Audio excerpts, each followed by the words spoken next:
Synergy Theater and Freestyle Repertory Theater proudly present Right Away. It's a show, it's a jam, it's the best of both worlds, and it's happening right now. Please welcome your hosts for this evening, Michael Durkin and Ken Adams. Hey, I've lost myself. Hey. Hello, how are you, Michael? I'm good, Ken, yourself. It is very nice to see you here, and I am doing just fine. Thank you. I am Mike Durkin. I am the executive director of Freestyle Repertory Theater here in New York City, and I'm Ken Adams. I'm the artistic director of Synergy Theater in California. And tonight's show, Right Away, is a co-production between Freestyle Repertory Theater and Synergy Theater, two companies divided by a continent, but united in the belief that improvisation is an important theatrical art. Now, Right Away, what we're going to do tonight has been an incubator for playwrights writing and developing new plays. In the last couple of years, over 150 one-act rough drafts have been written.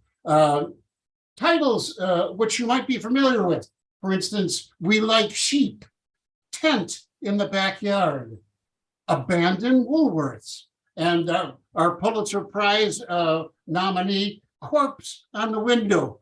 Now, many of these were expanded into finished works, none that I just mentioned, and at least one has been produced. We've renewed our collaborations with friends and improvisers from decades ago, and we've instituted new friends, new relationships with writers, and certainly, as always, with you and your continued participation in our fun-filled Monday evenings. We couldn't and wouldn't do this show without you. Right, Ken? Absolutely. Now, here's how the show works. We have 5 playwrights who will have 45 minutes to write a brand spanking new play based on a suggestion from you, the audience. And while they're off writing, everyone, and this is you, everyone in the audience, we're going to have we're going to play some improv, some writing games with both Ken and myself. And I think you'll want to use a pencil and a paper or pen and paper more than using your laptop, but that's entirely up to you. Each game will, after each game, each exercise, we'll listen to as many of the things that you've written as we possibly can. Now, I encourage you to feel free about what you've written. Don't editorialize or check yourself. Just let yourself go. What we love to do is read as many of the exercises as we can and see how different people have interpreted the instructions. And after 45 minutes, the playwrights that we've sent away will come back and we'll see the world premiere of their new one-act plays. Now, before we introduce tonight's playwrights, we have just a few things to go over. For those of you who are participating live via Zoom, we ask that you keep yourself muted and your video off for now. In a few moments, though, when we start the writing jam, we will invite you to turn your video back on, and we would love it if you do that. This show is streaming live on YouTube and Facebook, and so if you're wanted in any of the states by the law enforcement of that locale, then maybe you don't come on screen, because other people will see you than those that are here right now. But no other reason can you stay off screen. Come on, the more of us who turn our camera on and are there for each other visually when we're laughing and sharing and clapping and enjoying, the more fun the show gets. Lastly, we invite you to open up the chat feature, which you'll find if you hover your cursor at the bottom center of your screen, as we will be using that to get suggestions from you to inspire our playwrights. Do we have playwrights, Ken? We do. Oh my God, we better get some of those playwrights out here. And let me introduce the first one, all right? She is the artistic director of Freestyle Repertory Theater here in New York City. She's currently doing that improvisation with 200 New York City students, public school students, and she also is a marvelous director of scripted theater. Her latest play, she tells me, Suction Cups, was received a reading last June, and I think she's lying about that. My first question to you, Laura Livingston. Is that a lie? Is there really a play called Suction Cups? Well, that's what I called the play that I wrote in the last Right Away, and it got read right here on this very screen in front of me. Why does it seem like the authorities might shut us down with a show like Section? All right, Laura, we'll invite you to squirrel away in the writer's den, and we are wishing you the best of luck tonight. Our next playwright is Lisa Gay Thompson. Lisa is in her 4th season with Monday Night Playground in Berkeley, where her short plays Strike Home and 3 centimeters per second have been staged. Her play Lucy in the Clouds was part of Dragon Productions Theater Company's short play incubator series over the summer. 3 centimeters per second was just produced at the Fringe Marin Festival. Please welcome Lisa Gay Thompson. Hey, Nancy, clap your hands for Lisa Gay Thompson. Show the audience how to do it. All right, Nancy, hello and welcome. Would you kindly turn your video off for now during the introductions, and then we're going to invite everybody to come on back in just a few moments. Lisa, people cannot stay away from you. They have to be on screen when you're on screen. You see the effect you had on Nancy. So that's my question. What is, I'm sorry, I just had to be on screen for a bit.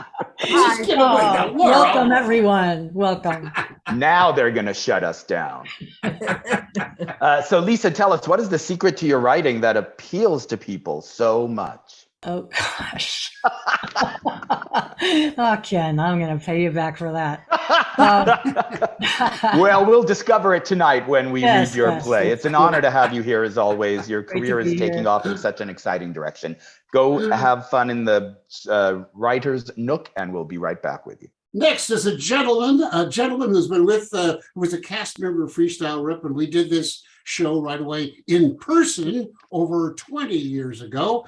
He is a TV writer, has had 28 produced episodes, both including some of Suddenly Susan and That's So Raven, and he now teaches radio, TV, and film at Hofstra University. And we're going to find what we can about this. He's written and produced a TV web series. Ladies and gentlemen, give it up for our good friend Jeff Tarson. Mr. Tarson, always a pleasure. Hello. How are you? What do we have a date? Do we have a title? We do have a title. It's in Okay. post-production, which I had no idea is the most painful experience one could ever ask for anything, because it takes a long time. But the name of the web series is A Short Tutorial is the title of the web series. And so some of the episodes are being dealt with in post-production right now. Excellent. We look forward to seeing it as soon as possible. Thanks, Jeff, very much. Good to see you. Oh, it's always good to see Jeff. Our next playwright is a longtime member of Freestyle Repertory Theater, and I know they've got a lot cooking for this season, so let's find all about it. Let's welcome to the screen playwright, actor, aerial artist, Laura Valpy. Hello, Laura. Hello, thank you. Laura, tell us some of the things you got cooking. Oh my gosh, it's very exciting times with Freestyle Rep these days. We've got we're training some new peeps, some young up and comers. We're getting them ready. Awesome. We've got our theater sports show. We've got a show called not Right Away, but Right Now. That's even more immediate. Exactly. That's Not like right half away. a second before Right Away. Exactly. Right now. And of course, all of the young, like 4th grade-ish and give and take young improvisers who are getting trained by the amazing Laura Livingston and Michael Durkin. So, all right, well, lots we of look fun forward stuff. to hearing your play tonight, Laura. Why don't you go squirrel away into the writer's nook?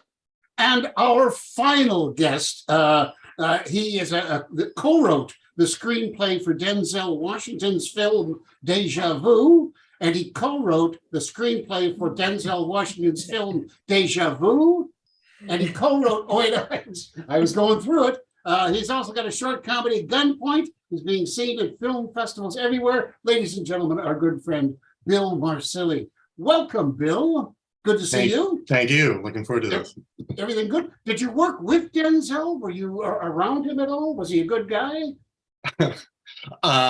Yeah, we had a number of story conferences with him, and I have some set visit stories as well. But particularly, my parents came out once to visit the set, and not only did he talked to them, but more than once I gave him an out and he kept talking to them. So I love him forever just for that. So yeah. That's a good guy. That's a good guy. Well, listen, Bill, stay with us. Should we get everybody back on the screen? Let's do it. Let's bring all our playwrights back. Because I think what we're going to do now is we're going to. This is the moment where you guys out in the audience there, you have to know where your chat button is, which once again, I'm pointing right at mine. Because what we're going to do now is each one of the playwrights, in the order that we introduce them, is going to solicit from you some sort of idea that can inspire their next 45 minutes of playwriting. So, Ken, go ahead. Laura Livingston, take it away. All right, here's what I'd like for my inspiration is, could you, audience members, type into the chat something that seems to be easy for everyone else, but is actually hard for you. I love that. Just go ahead and type it right into the chat. Laura will read some out loud before making her selection. Like for me personally, everyone seems to find typing easy, but it's really hard for me. It's like the worst moment of this evening is when I have to type. Remembering a name, making friends, seeing raised hands on Zoom. What is this? Knitting, perhaps. Or knitting. Yeah, working my cell phone and getting it to do what I want to do, writing, finishing a tasks. Some of these I got to say are really hard. I find a lot of them very hard. May I just say a quick hello to Malt? And Malt, can we ask you to turn your video off for this portion of the show, please? I know the cat did it. The cat did it. Yeah. Okay. And now I got to pick one of these. All right. I think working the cell phone and getting it to do what you want to do. I'm going with that one because it's the longest one. All right, that'll take up more words on your page, so it'll be easy to write the play. Lisa Gay Thompson, take it away. All right, I found success with this one last time. I like it. Looking for a title with a metaphor or a simile in it. Ooh, a title with a metaphor or a simile in it. That's one of those like or as things, right? Hmm. And I'm just gonna, kind of. What does liking her ass have to do with it? No, Bill, come on, we're gonna get shut down again. All right, everybody, don't worry. Don't try to think of anything clever. Just type in anything there, and Lisa will turn it into a metaphor. I promise. Sure. Just a title. So it could be an object. It can be a color. It could be a place. There we go. Here they come. Dancing butterflies. A grape. Yes. I like it. Could be so many things. Thick as a brick. Ah. Yeah, there we Definitely, go. Mike. That is definitely Yeah. And a rhyme, Mike, by the way, is also Right. Maybe a song. All right. You like one of those three, Lisa? Nose, yes. Okay, I'm going to go with grape. I gotta go with Great. Awesome job. Yeah. Jeff Tarson, take it away. I would like this play. I think is going to start with a sound, but I don't know what the sound is because could I have something, some sound, an interesting or unusual or maybe mundane sound that starts this play. All right. We got a dryer from Cat Coppet. Wilhelm scream, eagle chirp. Ooh, that's interesting. A knowing giggle. Okay, I am going to go. Wow, there's some great ones. I'm actually going to go with a blender. I heard blender is what we're going to go with. Thank you. Excellent job. I'm wondering if I'm the only one here who doesn't know what a Wilhelm scream is. You're not. I don't. I either. don't. It is the most overused stock sound effect. It goes all the way back to the 40s. And whenever you hear somebody scream on screen, it's this guy Wilhelm or a film Wilhelm from like the 1940s. It's like the laugh track of screams. It's like from I Love Lucy laugh track. That is awesome. That's awesome. And all right, yeah, Laura Balpe. Yes. All right, you guys, 'tis the season, the Halloween season. So I would like to take my inspiration from audience some costume that you once wore, or maybe are this year, or were when you were a kid, some Halloween costume that you've had. All right, go ahead and pop them in there, folks. A Halloween costume. The little match Oh. girl, Oh, that makes me go. a bumblebee. Oh, The little match girl. I kind of. and I'll give it a chance for a couple more to come in. I I did don't mind. Elvis. Death and Ooh, taxes that's with a my wife. I see death and taxes. Glad I tape. I I don't did know what that Elvis for means. 3 That's straight George years. Washington. Sure. Death and taxes. I Vlad know Tepes death is and the real. taxes. Vlad What? Tepes is the real life guy that the Dracula legend's based on. Vlad the Impaler. Oh, nice. Very good. Thank you. You know what? Anyone have questions? Let's just, Bill's going to be on call. Yeah. Go dancer. I'm going with death and taxes. Okay. Death and taxes. Okay. Beautiful job. With my wife. And With my wife. finally, Bill Marsili. That's right. Well, also in honor of the Halloween season, I want to ask for suggestions for something that could be the basis of a spooky legend. And we'll see if I can Awesome. spin one. So let's see what people got here for me. It can be anything. A thimble. Right. The Wilhelm scream again. Okay.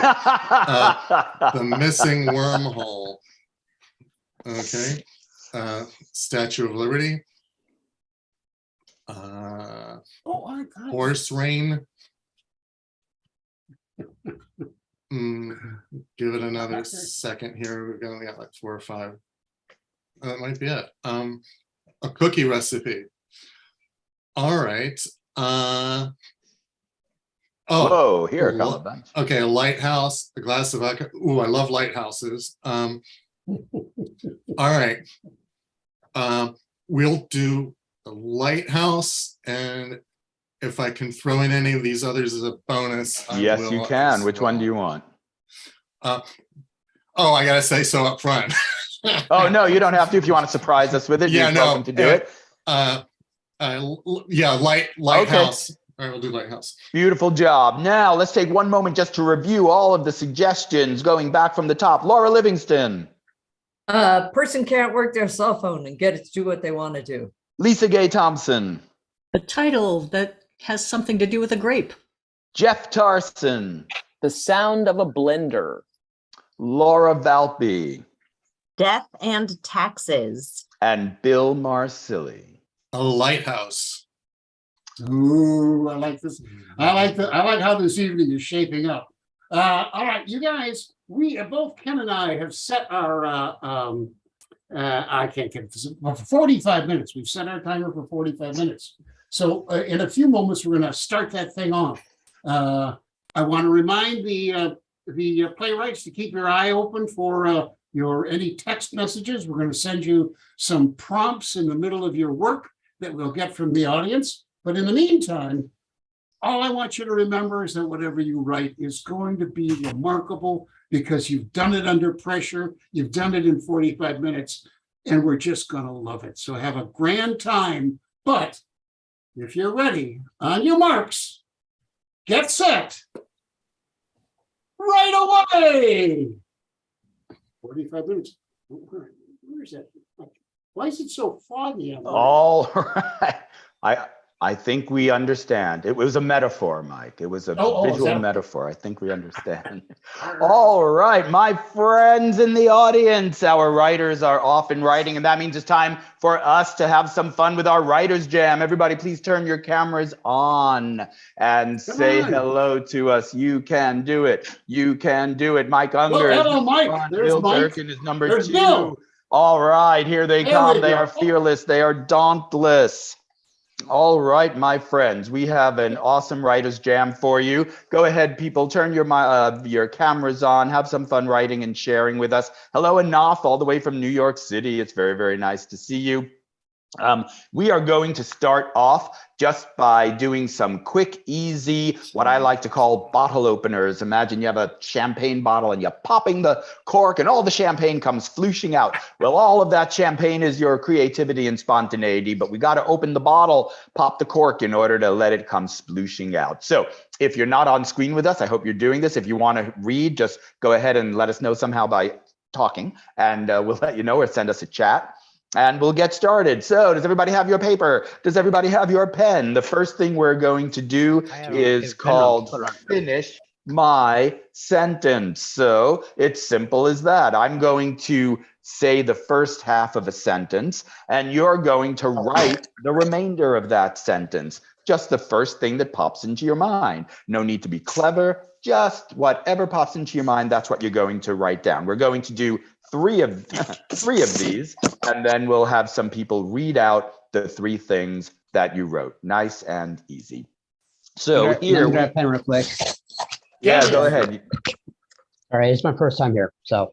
Well, thank you very much for coming here. I appreciate you being here. As we're waiting for him to get a pencil, how many people are here for their first time that we're looking at here? All right. Well, we'll ask him how to pronounce his name. Hey, George. Whoa, holy moly. I thought we were going to have George on screen for a moment. There's George. Hey, George. Have you been with us before? No, I have not. Well, it's very, very nice to see you out here. How'd you find out about our show tonight? Well, I got an email from Laura, I think. Probably so. Probably so. She's been sending me emails about these things for a long All right, I'm time. back. Sorry about that. That is all right. So anyhow, that's how I got here. Great. I'm glad you finally took her up on it. And is your name pronounced Gavion? Am I saying that right? Gavian, yes, Gavian. Gavian. How did you find out about our show, Gavian? I ran across Facebook. Oh, And- wonderful. Since it was playwrights, I wrote 43. I just finished my 43rd play, so that's better give us like-minded people. Wow, that's a lot of plays. Well, thank you Very so much nice. for being here. It is awesome to Very see nice. you. It's awesome to see all of the people that are coming back again and again.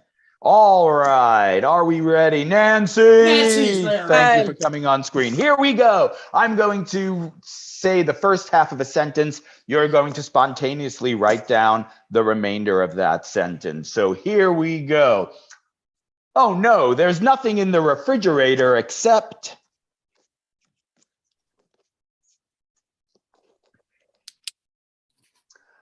Look, there in the woods. It's a...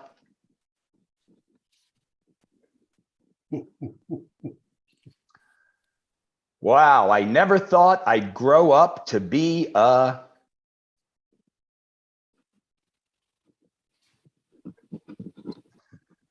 All right, we're just popping the cork, loosening up the spontaneity. Who would read out? I'll read the first half. You finish each sentence for me. How about it, Gavion? You want to get it? All right, here we go. Oh, no, there's nothing in the refrigerator except... My cousin Lynn, My cousin Lynn.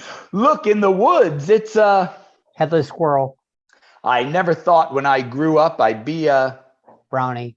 Oh, perfect job. Thank you very much. Who else? Nancy, how about you read out loud for us? Nancy. All right, I'll say the first part. You say the next part. Even if you didn't write anything down, just make it up now. Here we go. Whoa, no, there's nothing in the refrigerator except... Cheese and mold.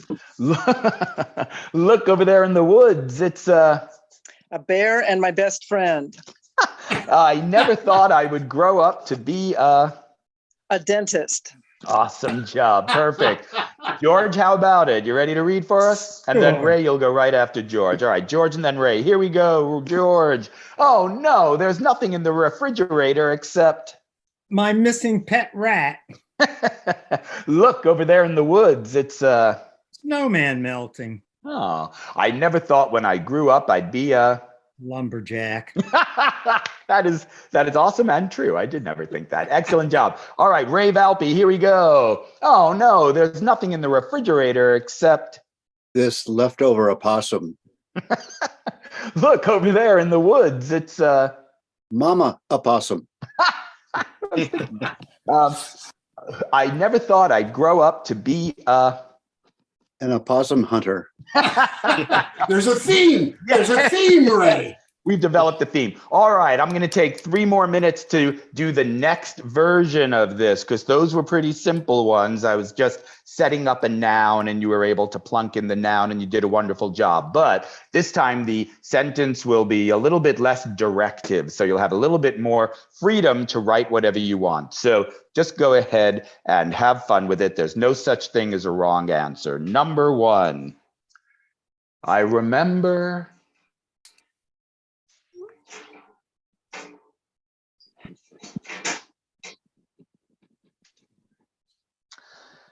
Number 2.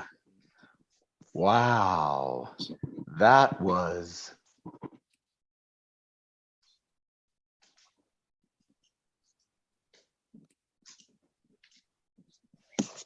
And number 3, I have just one more thing to say to you.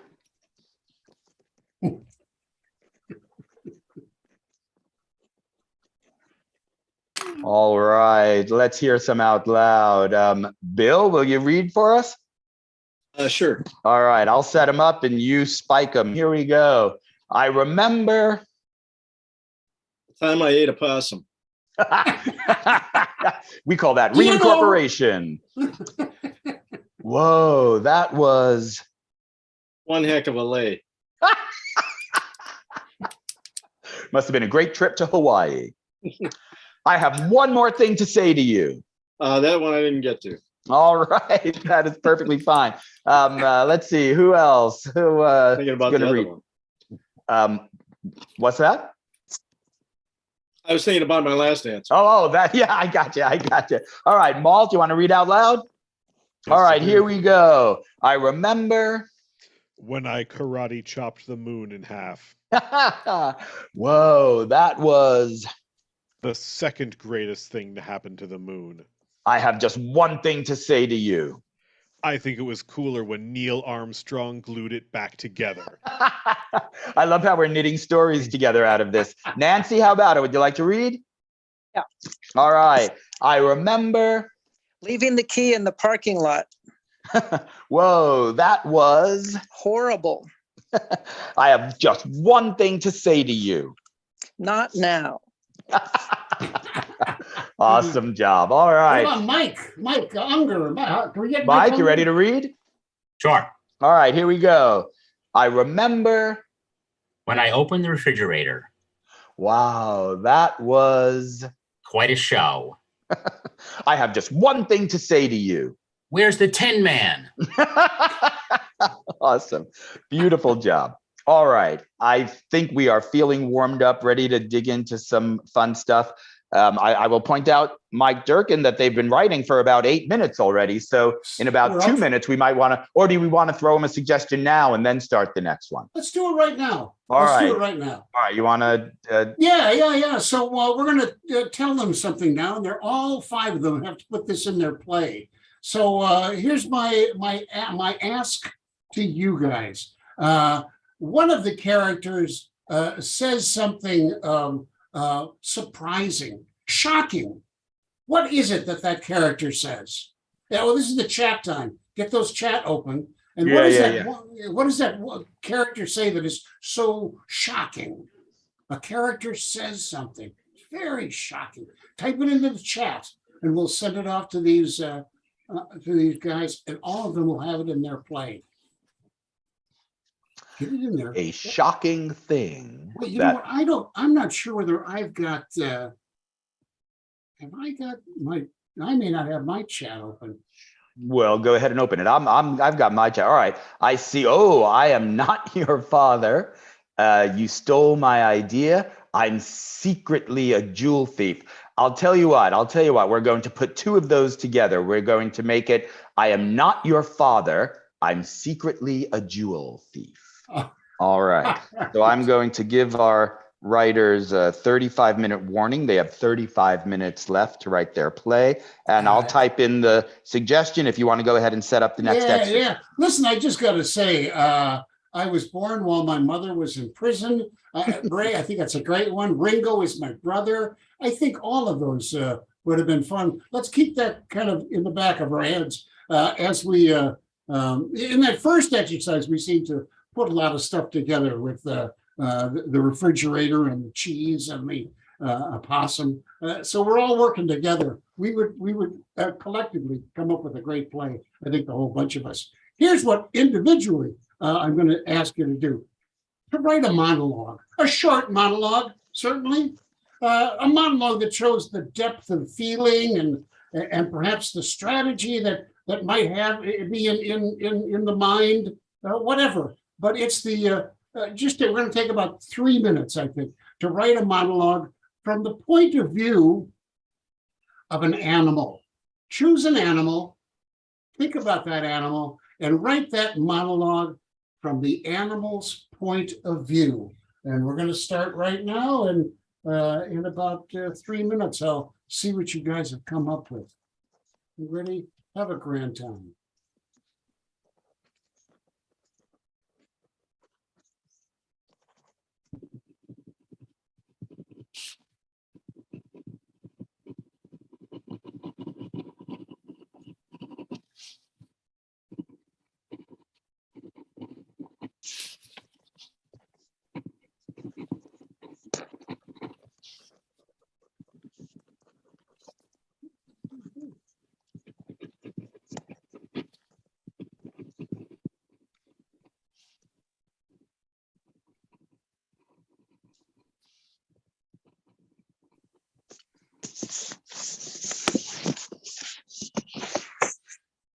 Got about another 2 minutes.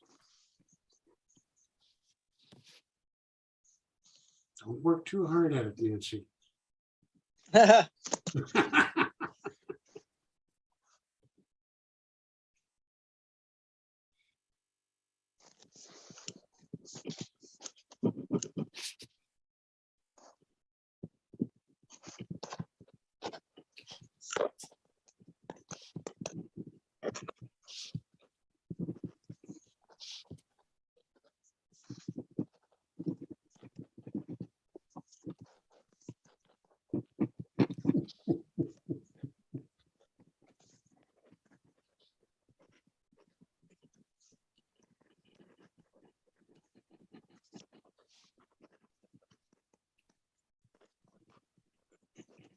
Let's say 1 more minute.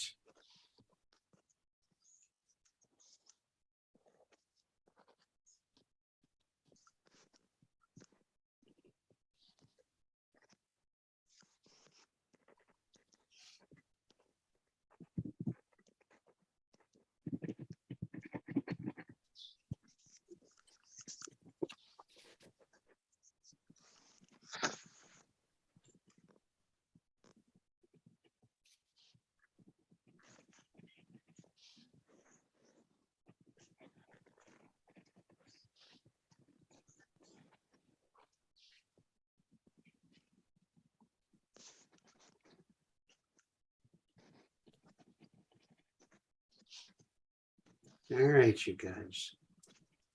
Start wrapping up this deep monologue. And let's see if we can't hear some of these. Malt, I kind of think that monologue might be coming from that animal right on your chest there. Done deal, everybody? Mm-hmm. All right, Gabby, okay, you got it? Yep. Mike is still figuring out what's that last thing that animal says and then pounces or dies or whatever. So Ray, you up for it? And first of all, Ray, is it an opossum? Ray, go ahead and let's hear this monologue. Well, actually, I already put it in the chat, so I'll just read it. My termite brothers and sisters aren't coping as well as I am living in this elephant's trunk. Achoo! Who did that?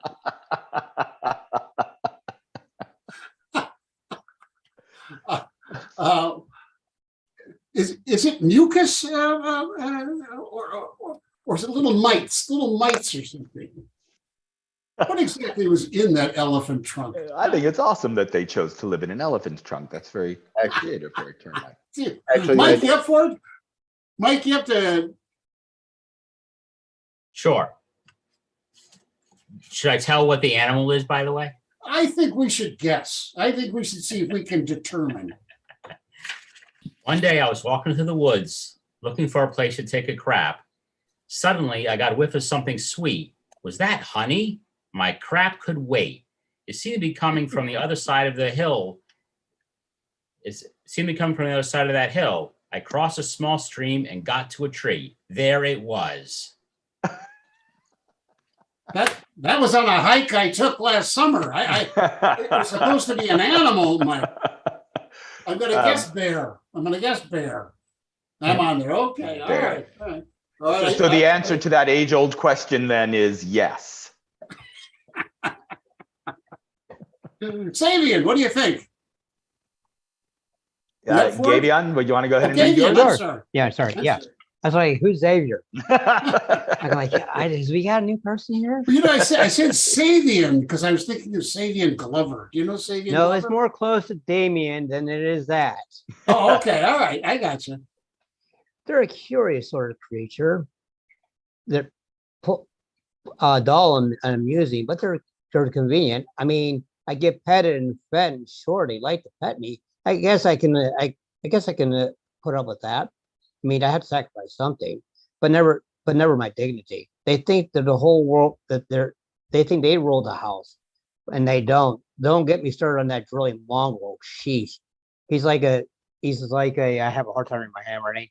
He's like a go and fetch. Just pull the string and it's off for the races for him.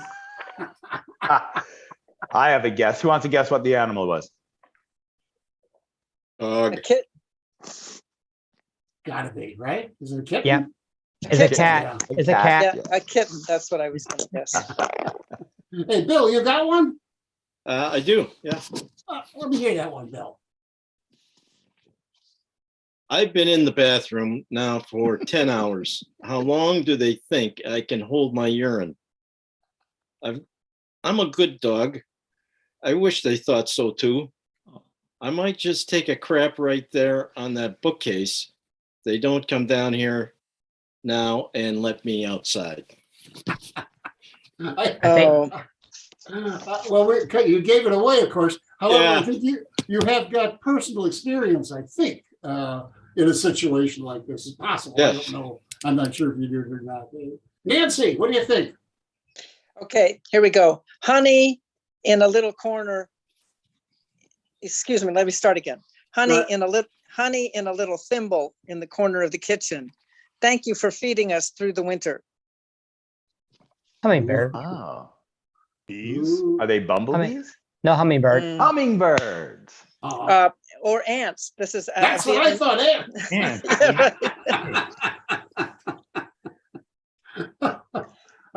I don't want to take up a lot of time, but if people know how to get rid of fruit flies, I would like to know that. Actually, George. hey, honey, what you get for the fruit flies? Oh, honey. George. Yes. George, Dish soap. I think. you think I'm a friend, but it's the Stockholm syndrome. Mm. The door open. Can I escape to find my own food in the woods? Birds, squirrels.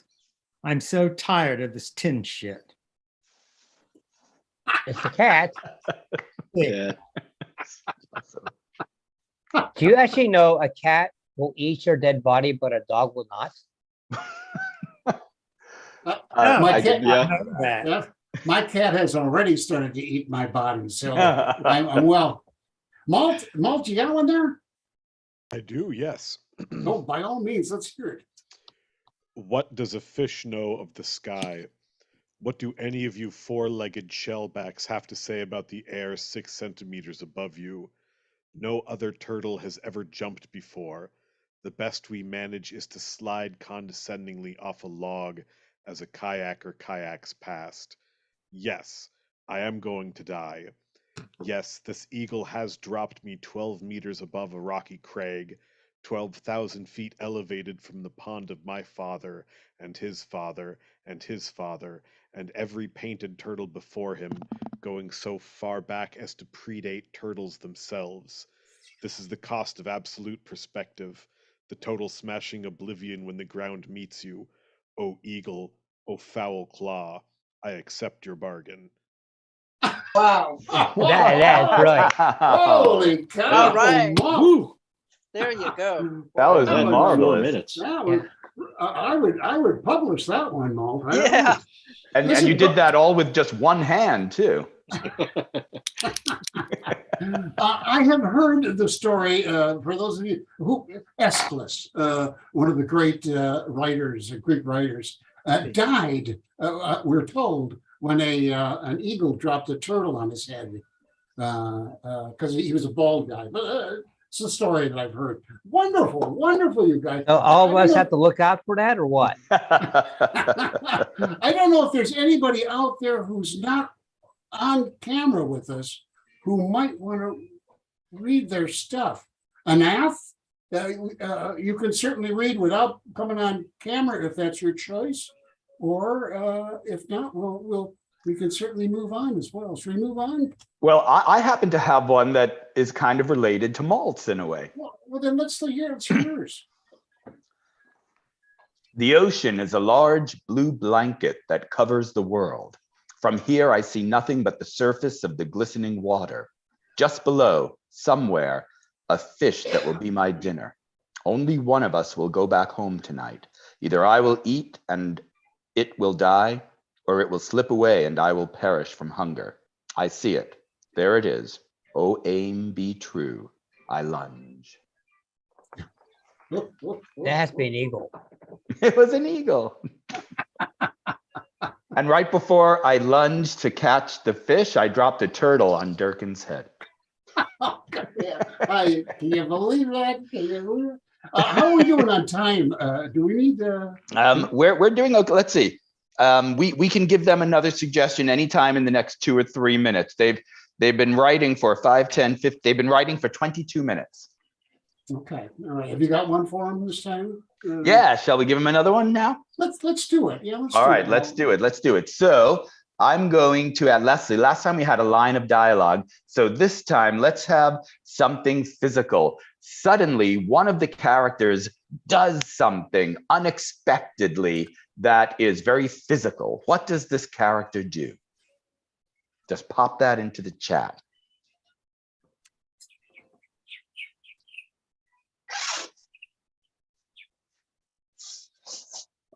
Plays a guitar. Very good. Starts caching. Now, what does that mean? Oh, is that? Cha-cha. I spelled wrong there. Tell me what it is. Cha-chaing. Oh, cha-cha. Oh, okay. Starts to do the cha-cha. Got it. Hula hoops. Excellent. All right. Well, I'll tell you what. I always like a musical, so we'll put some dance in there, and we'll say they start doing the cha-cha. May I paraphrase you, George? Absolutely. All right. So I'm going to give them a 22-minute remainder and stage direction. Billy, go lay down. I'm sorry? I'm talking to my dog. Oh, gotcha. A character suddenly starts doing the cha-cha. I'll send this off, Mike, if you want to start introducing the next one. I will. Where is Nancy? Is Nancy? Nancy's I'm here. Okay. Yeah. All right. Just if you ever want to read, you just give me a call. Okay. Okay, I will. All right. So here's the next exercise. Just for the heck of it, let's do this one. This is a one-sided scene. Forgive me for interrupting. I think maybe there's a television on in the background or something like that. If everybody can kind of check into that and. That's my wife. Oh, okay, gotcha. Thank you. She's on her computer, so I mean, I can turn off my volume until I want to talk, so I can do that. Okay, thank you very much. Sorry about that. That's all right. So here's what we're going to do. I'm going to say, we're going to write a scene together. I'm going to say a line, and then you write the line that follows that in the scene. I've got 5 lines here. I'll start and I'll end with the 5th line. So there's 1, 2, 3, 4 lines in between that I'd like you to read, for you to write. So I'll say I'll give my line, you write the response. We'll continue on with the scene that way. Did I explain that okay? Is that kind of I think you did. All right, all right. So here we go. Get those pencils ready, and here we go. Here's the first line of the scene. Someday this will all be yours.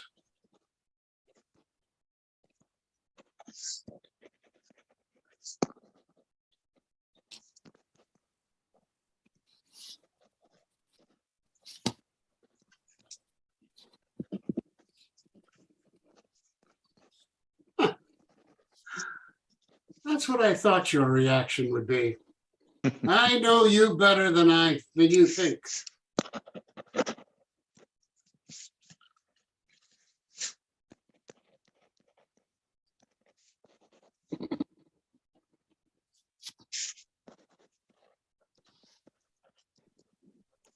Oh, don't kid yourself. I've been around the block a few times.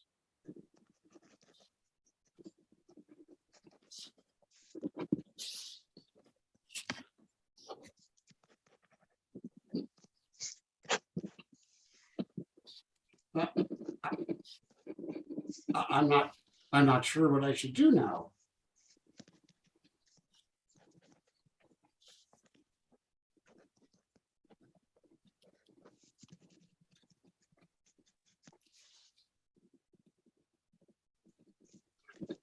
That's probably the best idea.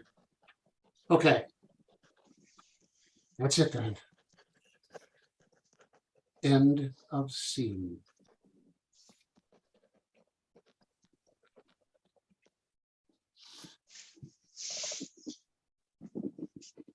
Well, let's just see how this turns out. Anybody want to do this scene with me? Well, let me just, George. I'll try. All right, George, let's see how this scene goes. I may have to do some rewriting as we go along. That's the playwright in you, George. Here we go. Someday this will all be yours. The house, the 27 1955 Imperials, and the empty bank account. That's what I thought your reaction would be. I know you better than you think. Well, yeah. What are you going to do with the Imperials? Oh, don't kid yourself. I've been around the block a few times. In that old car? I'm not sure what I should do now. Put on the brakes. That's probably the best idea. Okay, that's it then. There it is. There That's it is. perfect. Now, George, and you and I have to work on this play for a while. Well, after the show is over, you and I will work on this whole play. Who else wants to go with me on this excursion? Ray, you up for it? Let's see what happens. Here we go, Ray. Someday, this will all be yours. But I don't deserve it. I'm not even in the family. Well, that's what I thought your reaction would be. I know you better than you think. Well, I could start wearing plaid. Oh, don't kid yourself. I've been around the block a few times. Well, how long was that block? Well, I'm not sure what I should do now. Give it all to the Nature Conservancy. That's probably the best idea. Okay, that's it then. I'm loving these scenes, you guys. I'm loving these scenes. And ladies and gentlemen, Karen Harold has just shown up. And I'm telling you, if there's somebody we need to make this a wholesome evening, it's Karen Harold. Good evening, Karen. I feel like Mike, you want to do a scene with me? I feel like I'm in the men's room here, right? As a unisex bathroom, you're all right. That's right. Mike, you want to do the scene? Sure. Okay, here we go. Here we go. Someday this will all be yours. Whether you want it or not. That's what I thought your reaction would be. I know you better than you think. I mean, it's just a pile of junk. Don't kid yourself. I've been around the block a couple of times. Huh, I know a scam when I see one. Well, I'm not sure what I should do now. Well, that opossum I hit seems to still be moving. That's probably the best idea. We should go kill that possum. I'm sorry. I improvised. I'm sorry. did. I'm sorry. Hey, Mike, I'll interrupt for a moment. We can continue to read more shortly, but it is time for another suggestion for our writers. All right. So they All have right. 15 minutes left. Do you have something that you'd like to ask for? Yeah. How about one of the characters notices something in their environment that they don't expect? Perfect. So let's go with that. We'll get that chat open. And I don't know what environment they're in. So why don't we just see what you've got? A glowing orb, a bag of stolen jewelry. Ooh, malt. Yeah, I like this. That's kind of the Maltese Falcon. Something wriggling on the floor.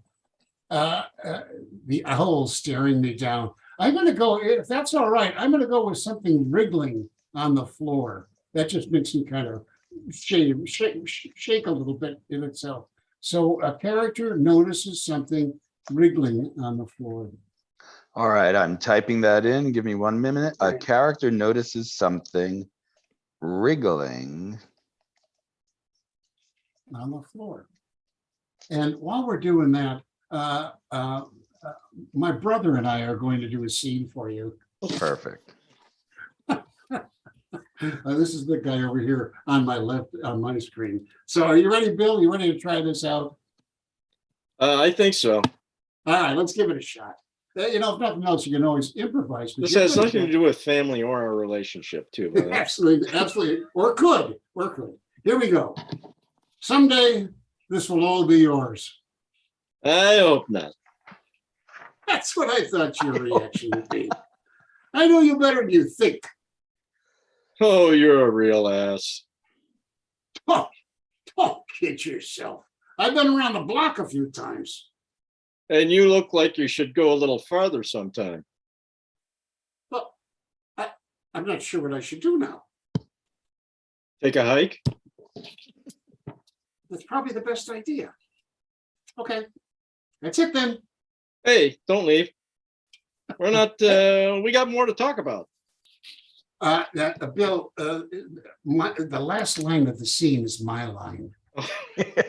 So don't start padding your part. All right. Okay. All right. Sorry. All right. I can tell you two are brothers. I didn't realize the last name till then. Like, oh, they are. Okay, they're definitely our brothers. Awesome. Vivian. Yes. I didn't get it all done, but I can try to react to it if you want me to, because I moved my computer to the other room because my wife was listening to these people on YouTube. Oh, were you able to do the whole thing? Not the whole thing, no. Well, then That why was don't let's improvise. You Oh, ready fine. to? All right, Sure. here we go. Someday, Gavin, this will all be yours. I don't know if you really want it. That's what I thought you'd say. I know you better than you think. Really? Which personality? Don't kid yourself. I've been around the block a couple of times. Not as many times I've been inside my brain. But I'm not sure what I should do now. Do you got like come after this? Did I respond to that? That's probably the best Oh, idea. Oh, Yeah. Yeah, I was trying to figure that I was still going. Pardon me. I'm sorry I messed it up. There is absolutely no way to mess. I've messed this up too many times already tonight. The last line I say to you, I'm not sure what I should do now. Let me ask my friends. I'll find out for them. That is probably the best idea. Okay, that's it then. Awesome You got it. job. Awesome job. Malt, you up for it? Yes, I am. All right. All right, Malt, here we go. Someday, Malt, this will all be yours. This empire of dirt, I will let you down. I will make you. How's that go? That's what I thought your reaction would be. I know you better than you think. That's because you're a foul wizard, adept at mind reading spells. I must Oh. block you out by filling my brain with nonsense song lyrics. Don't kid yourself. I've been around the block a couple of times. Sweet Caroline, ba ba ba. I'm not sure what I should do now. Abandon your foul wizard ways. Turn to the path of light, like Gandalf. Show up at the last minute and contribute nothing to the plot. That's that's a terrible thing to say about Gandalf, but that's probably what I should do. Okay, that's it then. Oh, I want to read your writing. Yeah, I do too. Now, is there anybody out there in the wings that wants to do this, or I particularly think like Nancy. I always think is or Anath. Otherwise, we just kind of. I think we have a little something else we're going to do. Yeah, we have one more to go. We have 9 minutes remaining for the writers, which means I can set up this next exercise. You folks can do it. Then as soon as you come back, we'll give them another suggestion and then we'll read until the end. How about that? Sounds good. All right. Okay. So, when you go online to find a recipe and you just want to find the recipe and see what the ingredients are and then put it in a pot. But instead, these online recipe sites, they have these long introductions before they ever get to the recipe. They talk about their personal association with the recipe and why it's so special and what it's so good for and little anecdotes. And you just got to keep scrolling down until you get to the recipe. Well, we are going to write one of those. So here's what's going to happen.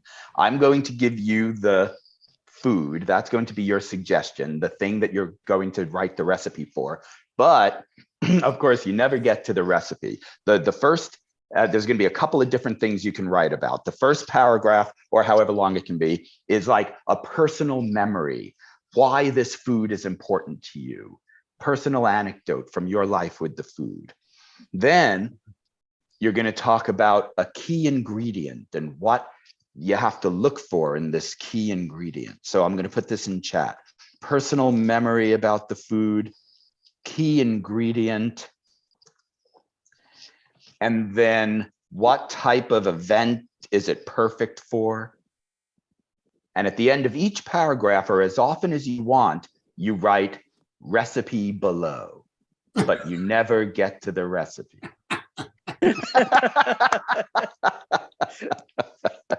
All right, so we'll give you about 3 minutes to do this, maybe 4. Have fun, write fast, don't think too much.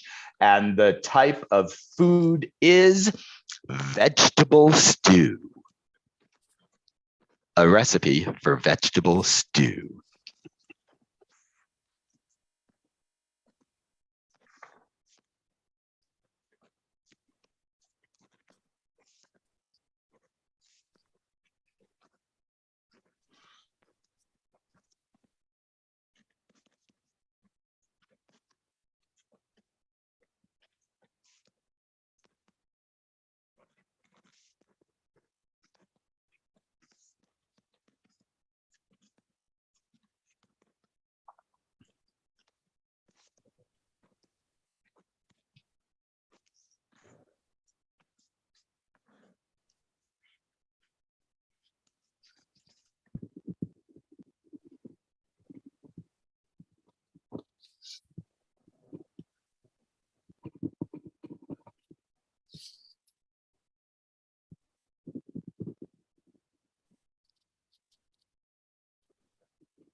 Two more minutes.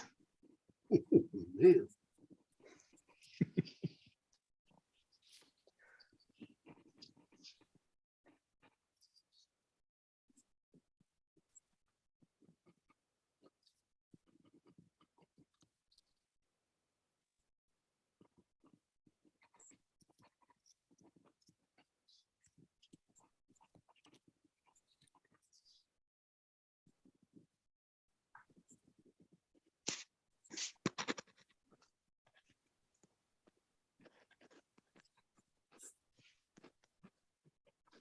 Just one more minute.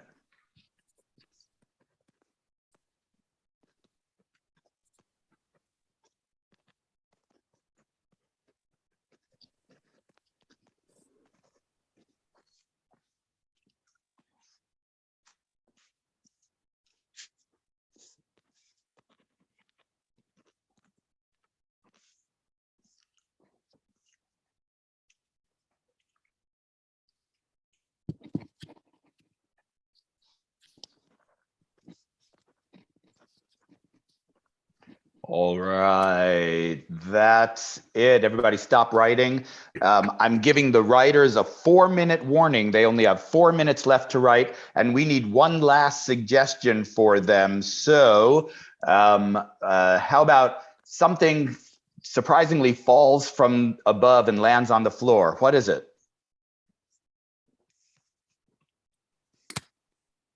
Somebody shouted out, an egg, beautiful job, all right. And who wants to read their recipe? I'll start. Nancy? Nancy, All are right. you ready? Oh, okay, Nancy? thank you, Nancy. Yeah, Nancy, you're ready to read a good recipe. Let's hear what This- you've got for vegetable stew. Huh?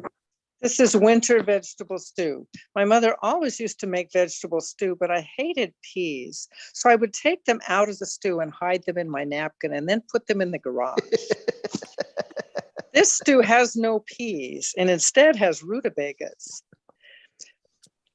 The key ingredient is fresh tomatoes. Those canned tomatoes just do not work.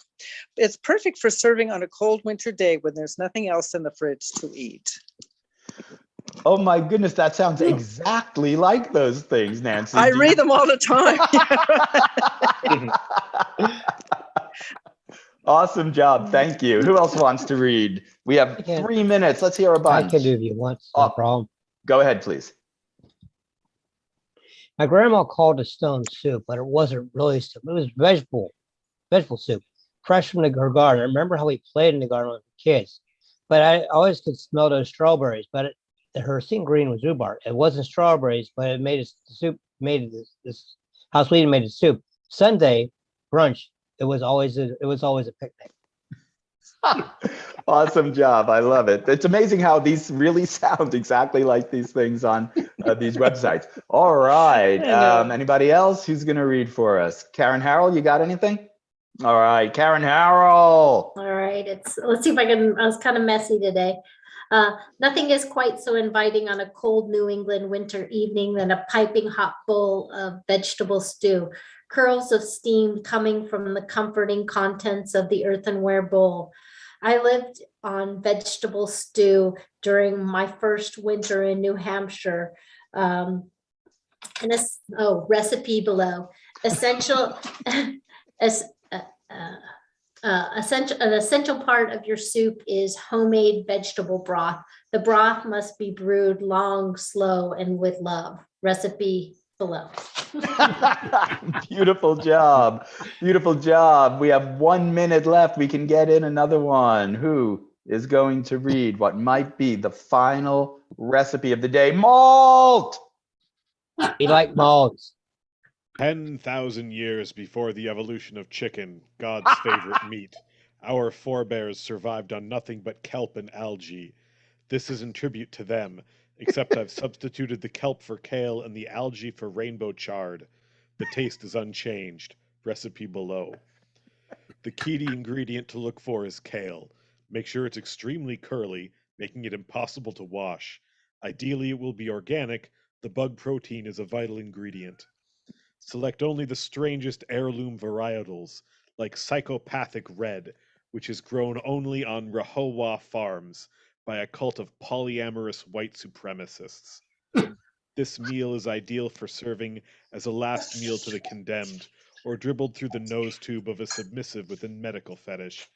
Ideally, it would be rectally imbibed by a swami or other holy person, inducing strange visions. Wow, that's awesome. Rectally imbibed.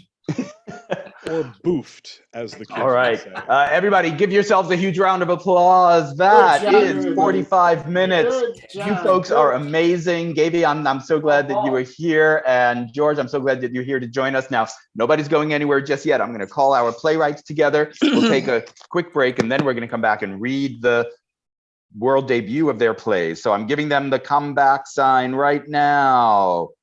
Mo, As do you they're play coming- D&D? I'm sorry? Mo, do you play D&D? Just a little? Just a little? I don't know what that is. Dungeons and Dragons? Dungeons and Dragons. Oh, jeez, I don't know that stuff. I Oh. don't know that stuff. I'm so Just by the way he narrates his stuff. It sounds like Dungeons and Dragons. All right, Lisa Gay Thompson is back. Let's bring all of our playwrights back. What a wonderful, wonderful jam that was. You folks are terrific. Jeff Tarson is back. Oh, where are the other playwrights? Oh, those Yeah, gals, they get, they take as much time as they can. Well, you gave them 45 minutes to write a play. I know, that's more than they deserve. All right, I think all of our writers are back now. All right, very, very good. Well, how'd it go, writers? You tell me. It was going great until the suggestions came in. All right, well, I'm going to tell you what, everybody. Our playwrights need to cast their plays and prepare for their world premieres. So we need to take a 10-minute intermission. And that means I can get coffee. Yes, indeed. Mike, are you going to throw some websites in I'm the... doing that right now. I'm putting it in the chat right now. All right, so Mike is going to put some websites and other information in the chat. If you'd like to take this time to check out our companies, make a much appreciated donation to either one of us, register for next month's Right Away, feel free to go ahead and do that. We'd appreciate it all very much. You're welcome to hang out right here and just watch the backstage chaos as we cast our shows and email our scripts to each other. Otherwise, go take a little break. Come back. Let's see what's happening. I have 25 minutes past the hour, so come back at 35 minutes past the hour, and we will kick it off. Refreshments are on the house. Yours. Oh my goodness. Really? All right, we'll see you in. I'm sorry. When are we supposed to come back? Come back in 10 minutes. 10 minutes. And no squabbling, YouTube. We will see you all in 10. All right, here we go with the craziness. Hey, real quick, Mike Durkin, I'm gonna put these, you accidentally sent these just to me since I had messaged you before, so I'm going to put these in the chat for everyone to see. No problem. Perfect, Okay. thank you. Boy, that last one's it's a difficult one. Yeah. You just Hopefully it's cut and paste. All right. So I think we start out with Laura Livingston, right?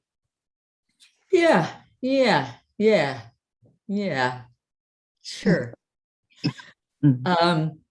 Okay. I got character one. Valpy, could you do read character one? She's a spy. Her name's Isabella 86, based on a pet and a street where I have lived.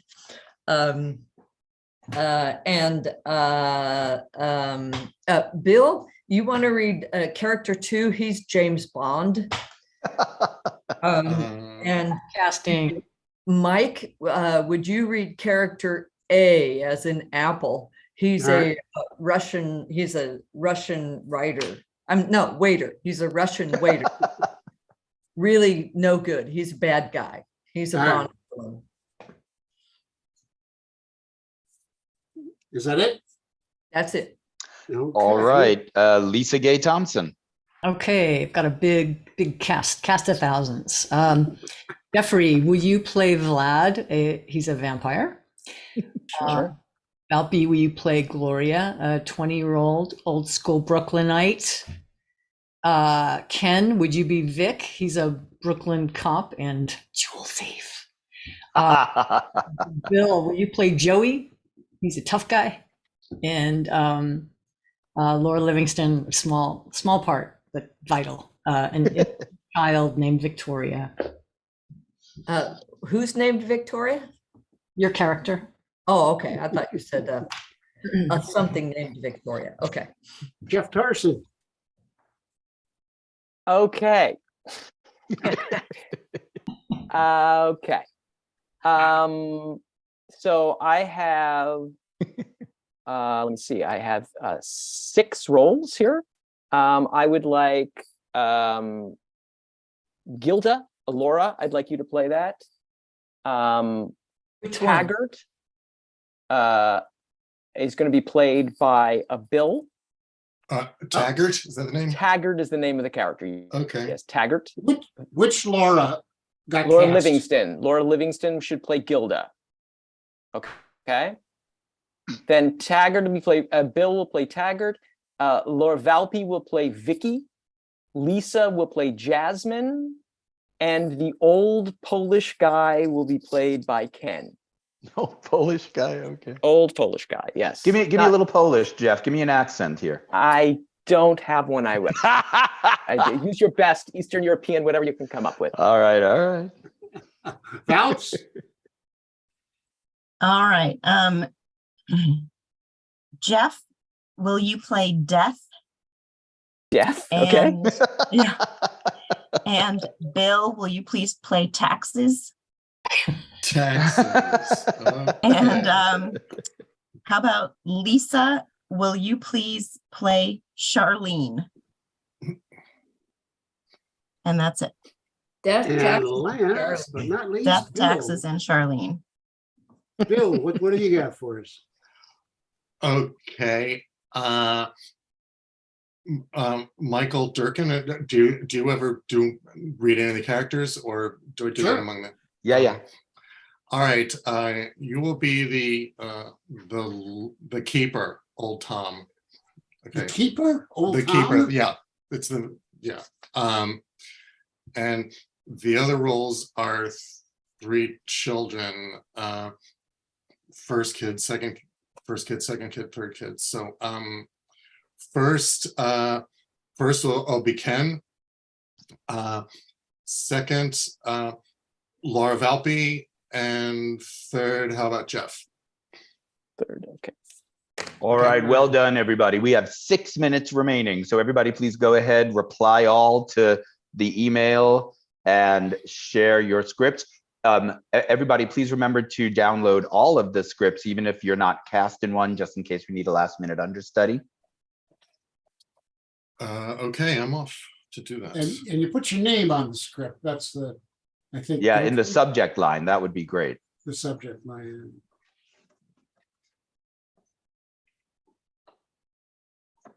Do we download scripts or? Yes, where do you get the downloads? The actors are going to share the scripts, and then we are going to perform the readings for the audience. Okay, misunderstood then. Sorry. That's all right. Ray Valpy, there's a ghost woman hovering behind your head, by the way. I wondered where she was. Where is she? Oh, hi, Deborah. Those are my parents, you guys. Those are my parents. What? Yep. No. But I'm trying to put this in the right place. And email it.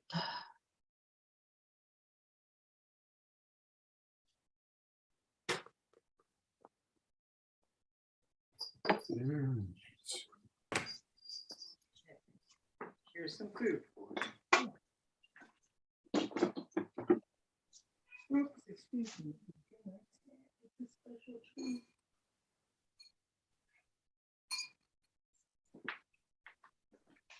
Oh, man, I don't have anybody's yet.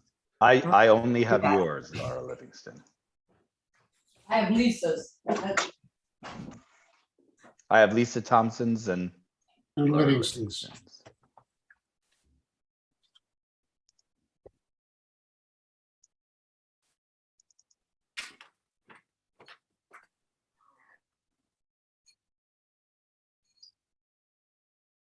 Well, we got the first 2.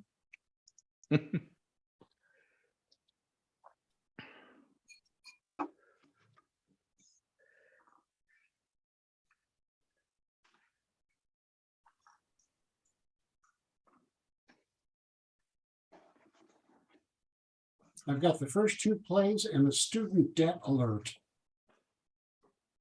I sent mine. Did anyone get mine? I've got yours. Okay. I didn't get All right, yours, now I Frank. have Valpy's and I have Tarson's. Ah, there we go. Here we go. We do this as if we think it might not work. Emails work.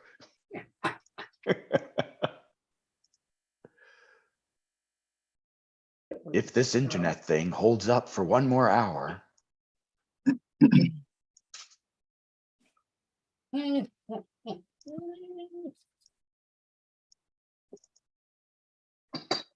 Did you get my email, Ken?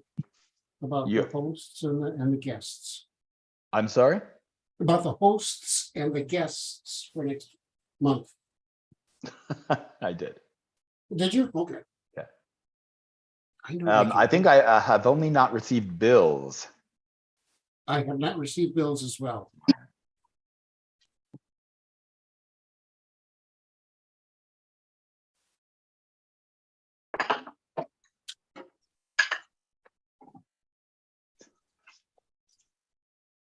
Sorry, yeah, I had technical issues saving it to PDF. Let me do this again.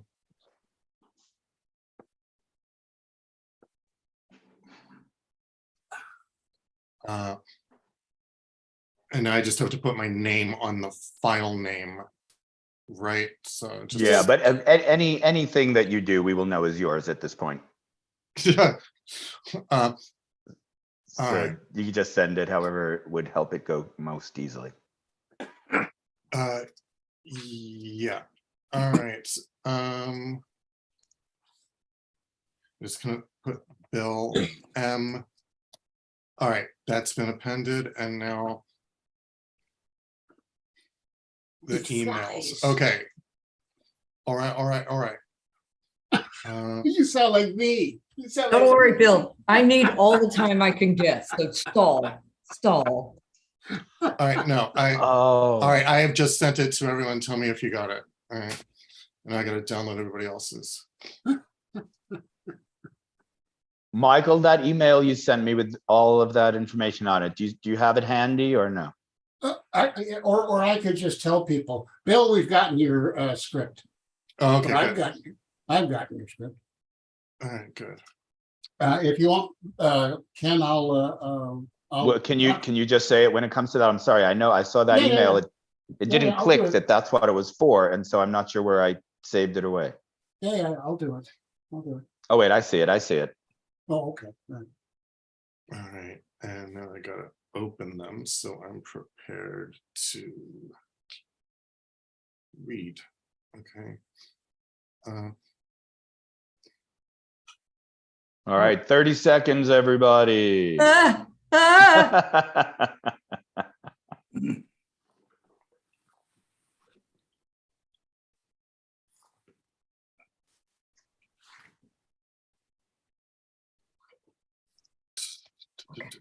All right. Very good. I go first. Okay, I go first. That'll be fine. That'll be fine. I'll be fine. Everything's fine. All right, well, I say we do it then, huh? I'm I'd going say so. to Yeah. get ready. All right, hello, audience. Come on back, audience. Grab your refreshment for the remainder of the show until later when we invite you back for our talk back. We're going to ask everybody to please keep your videos turned off, and your microphones on mute. Your videos turned off and your microphones on mute. Thank you very much. We hope everybody is back. Let's see, if you haven't already joined our Facebook page, it's called Right Away Afterwards, and we'd love you to join it. It's for people who've been a part of Right Away performance, like yourself, anyone in the jam, anyone who has ever attended the show, and would like to continue a conversation with all of us cool Right Away people about writing or about the show or new ideas, new projects, anything you want to talk about. It's a fun community we're building. It's on Facebook called Right Away Afterwards. So please join our group. I think that link is in the chat as well. And the link is in the chat. Thank you. So I think we're going to start off with Laura Livingston's play, are we not? All right, let's do it. I'll mention one thing though, folks. As you're watching, if you do not want to see all of the empty boxes with people's names in it, and you only want to see the people who are on screen reading the work, which is the preferred way of watching this, that's what will make it look most like a play. What you want to do is you want to select hide non-video participants. So you could do this by moving your cursor to the lower left, click on video options, and scroll down to where it says hide non-video participants. And then you click that, and all you will see are the people who's on screen reading, and that's the way you want to watch it. Now, I asked you to turn off your cameras and mics for the readings, but after each play, it's fun for everybody to pop back on screen and give a nice round of applause for the playwrights, and then go back off screen for the next one. So we do encourage you to do that. All right, let's review the suggestions that we sent to the playwrights while they were out there. So that should all be in my chat, and they are. So the first thing we sent back was a line of dialogue. I am not your father. I'm secretly a jewel thief. Next suggestion was stage direction. A character suddenly starts doing the cha-cha. And then the third suggestion was a character notices something wriggling on the floor. And the final suggestion was an egg falls to the ground. So we will see if our playwrights got all of those in there. I'll remind all of the playwrights as you're setting up your play to please remind us of your individual suggestion so that we can all remember what that was. All right. Well then, without any further ado, Laura Livingston, take it away. All right then. My suggestion was someone who can't work their cell phone. I will be reading offstage directions. Mike, you start offstage as you are starting now, which is awesome. And I'll make myself go away here. There we go. Here we go. The setting is a very cool bar. Two very suave spies are looking around to identify each other. I'll have a glass of vodka. Martini, shaken, not stirred. Agent Bond, Isabella 86. was there a problem getting the photographs? Not at all. I have them right here. He takes 8x10 prints out of his cufflink, which is actually a briefcase, and hands them to her. Oh, I never got these on my, they're not on my. I didn't text them, memorize them, then destroy them. Okay. Now, I am not your father. I'm secretly a jewel thief. Yes, I know. We have to destabilize the Russian economy by stealing. It was all in the text from M. Oh, there was a message from M? He takes out his phone. I didn't get it. A glass of vodka for a beautiful lady. Yes. Martini, made to very specific instructions for the so much mysterious gentleman. Thank you. Destroy the photos before someone sees them. I think the waiter saw them. She sets them on fire with a little candle on the table. What are you doing? They're too big to eat. Why didn't you just send them? I could have deleted them. Is there a problem here? Not at all, my good man. We have it entirely under control. He uses his tie clip to fire extinguisher to put the fire out on the table. That didn't burn. He saw the photos of the vault where the jewels are kept. I don't know how to use my cell phone. What? I don't know how to use my cell phone. I used to be so good at gadgets all through the 60s. She starts doing the cha-cha. I'll create a diversion. You photograph the waiter and Google who he is. I don't have my camera pen. Use your phone. I don't know how to use my cell phone.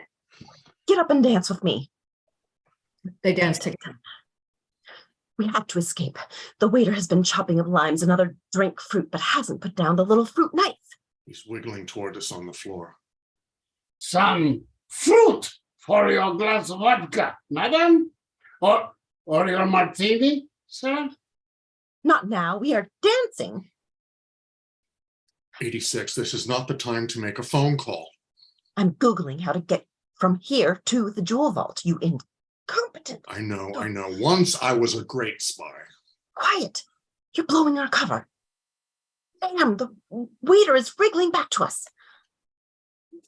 I couldn't help but overhear that you are spies, and that particularly those partially burned photos give me to understand that you plan jewel robbery. So please to come with me to the dungeon of this bar. Do not make a scene, or I'll be forced to stab you with this little fruit knife. Bond takes out his wallet, aims it at the ceiling. A beam comes out of it, which makes an egg fall to the ground from above. Quick, Isabella, let's get out of here before the fumes from the egg overpower us as well as everyone else. Egg fumes! Amazing. You still have it, James. We'll stop by my swinging pad. How could he be a spy? He can't even use a cell phone. He dies. End of play. Brilliant. Nice. Brilliant. Brilliant. Nice. How do I get Thank you, actors. minimize all the actors down again? I was trying to figure out how to do it. I'm that sorry, was Gabian, awesome. what? How do I minimize, like, so I only see you guys?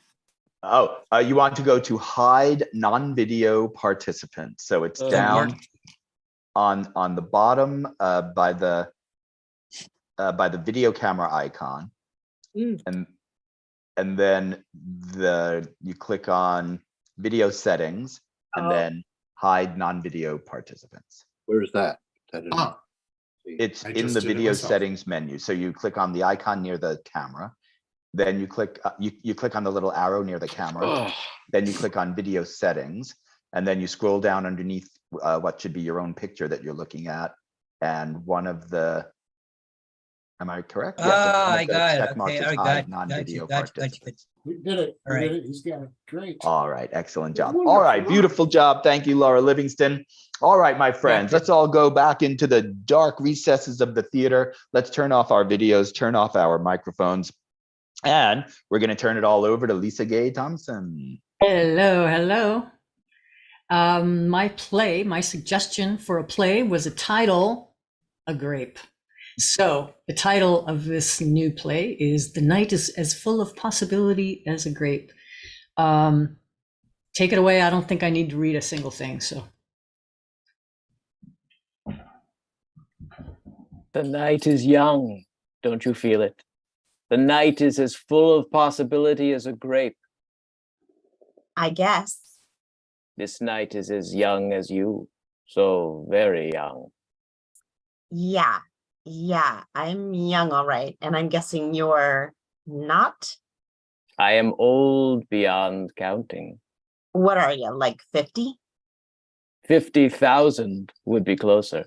I was quite happy when my friend Constantine procured you for me. Pro what? Set us up on this date. Yeah. About that. I've got a thing to get to, so I'm not going to be able to hang tonight. No, what is this thing? It's an after party under the bridge.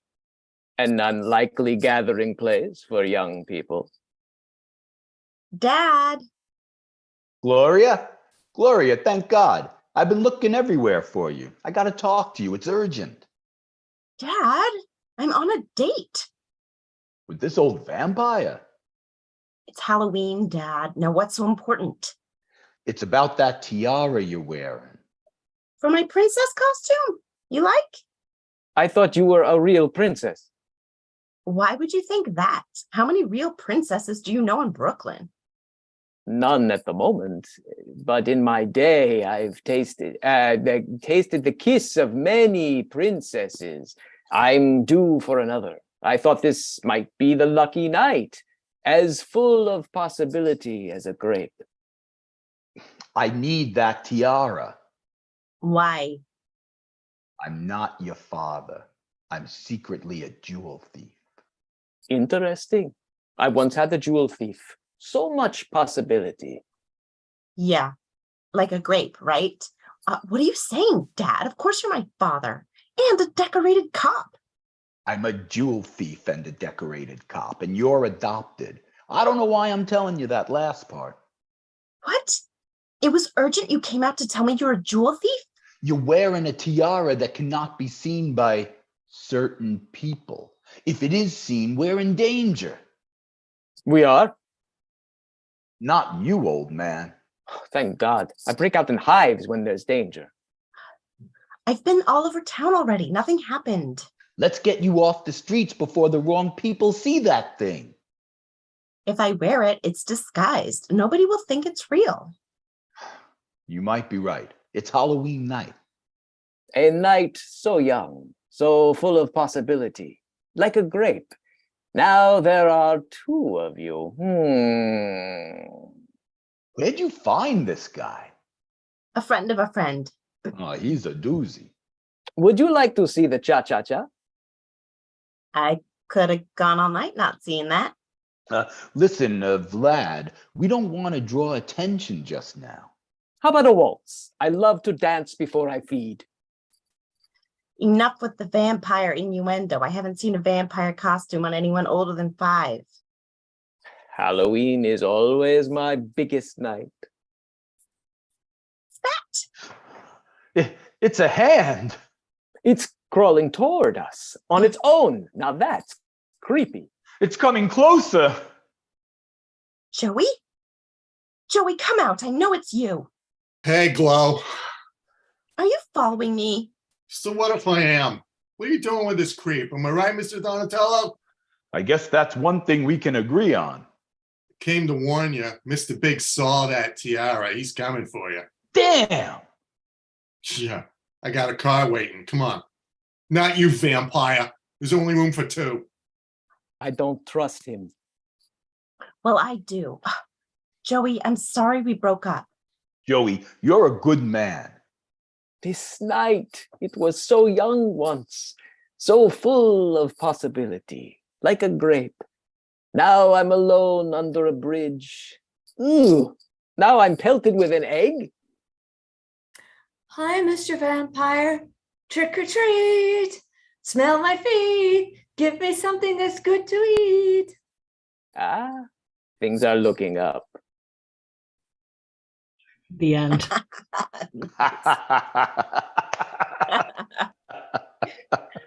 That was hard not to laugh.